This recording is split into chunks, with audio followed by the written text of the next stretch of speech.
Well, a lot of people are starting to hit that fantasy playoff time of year. We have Yahoo Sports fantasy extraordinaire Dalton Del Don here to break down this upcoming matchup for the San Francisco 49ers hosting the Atlanta Falcons. And let's start talking because a couple of weeks ago, Dalton, you and I were talking about Jimmy Garoppolo and how he had such a fantastic stretch of games.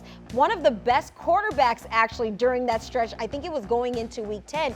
But now let's see, there might be some questions for other players and other teams at that quarterback position. So what's your thoughts on how Jimmy Garoppolo has been playing, and is he worth maybe a start against an Atlanta defense that's 32nd in DVOA? You can definitely use Jimmy in fantasy this week. The Falcons have also allowed the second most fantasy points to quarterbacks this season. They sport the league's lowest pressure rate.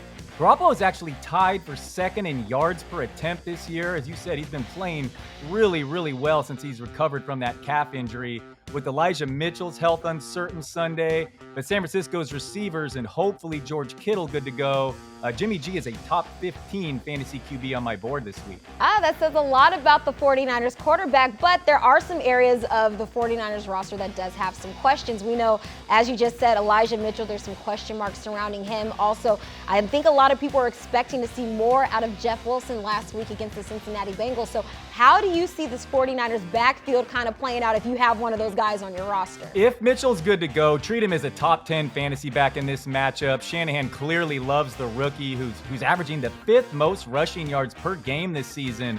To me, Mitchell looks a lot like Raheem Mostert. He's just really impressed, but health is clearly an issue.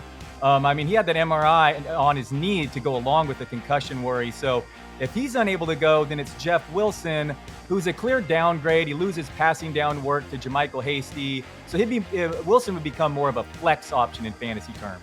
All right, let's keep talking about these 49ers playmakers. How about the pass catchers? George Kittle, Deebo Samuel, Brandon Ayuk. 49ers have a trio of weapons right there. I have a feeling you're going to tell me if you have George Kittle, that's obviously a must start, but how does this target share kind of play a role in who you start on Sunday? Kittle leads all tight ends in targets per route run this year. He's been the top PPR scorer each of the past 2 weeks. I'm talking about all players. He looks like the clear top fantasy tight end right now moving forward. So just please stay healthy. I know, Keiana, you broke the news to me that he's dealing with maybe some knee soreness right before we started recording. So keep your eye on Kittle. But yeah, he looks like you're in good shape if you have Kittle on for the fantasy playoffs, because he's a head and shoulders above the rest of the tight ends right now. As for Deebo, he could see more carries if Mitchell sits again, but his target rate has dropped significantly since Kittle returned in week 9. Deebo's a must start in the fantasy playoffs, but maybe at less than 100% with that groin injury and in a lesser role. He's no longer a top 5 fantasy wideout like he was earlier in the year. And then finally, Ayuk, the hero from last week in overtime. He's more of a top 25 fantasy receiver for me this week. The Falcons, A.J. Terrell's played great in the corners for the Atlanta, but otherwise they've been really beatable. So, and you love to see how Ayuk has totally turned his season completely around after that frustrating start. Yeah, absolutely. And I will admit I do have some of these 49ers playmakers on my roster. But let's talk about a guy. You talk about Deebo Samuel, and he's gotten a lot of comparisons to a guy that the Falcons have on their roster, Cordarrelle Patterson, who can be used in the passing game, who can be used in the running game. But how do you feel about him facing this 49ers defense and how he could potentially be used? Yeah, there's a smaller chance of a huge game thanks to San Francisco's number 3 ranked run defense in DVOA. And Patterson has been used as a more traditional back lately, running fewer routes. But man, he's been really good this season, like one of the best position players in the whole league. So I'm still treating him as a top 12 fantasy back this week, even in a tougher matchup. All right, I want to stick with this 49ers defense. We've seen what they've been able to do on a couple of these recent games. But now you're coming into a game, you've got Matt Ryan. He has Kyle Pitts. We know he's really been up and coming over his rookie season. But how do you feel about this 49ers passing defense, who currently ranks 6th in the NFL and have been holding opposing quarterbacks to under 214 yards a game? Yeah, not a great matchup for the Falcons here. Atlanta is in playoff contention, and winners of, they won 5 of their 6 games, have come on the road, so they can't be overlooked. But they've also been outscored by 108 points this season. Matt Ryan has just 2 touchdowns with 5 picks over the last 5 games.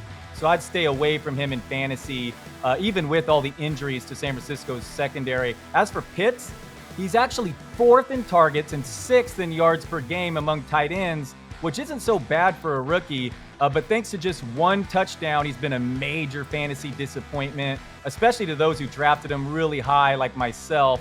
But he's a definite fantasy start this week, given his volume and just how weak the rest of the tight end position is throughout the rest of the league.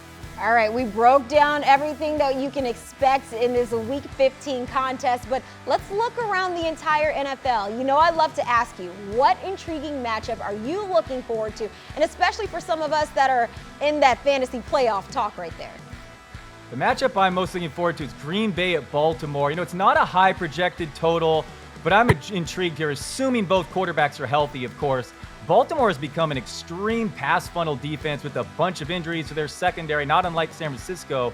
So it's going to be fun to see Aaron Rodgers and Lamar Jackson hopefully healthy enough to play and battle that game out Sunday. A lot of really good matchups and also a lot of good matchups for you watching at home, especially if you're entering in that time of season. But set your lineups accordingly, and wishing you all of the luck as you enter into those fantasy playoffs. Thank you so much, Dalton. Thanks, Keiana.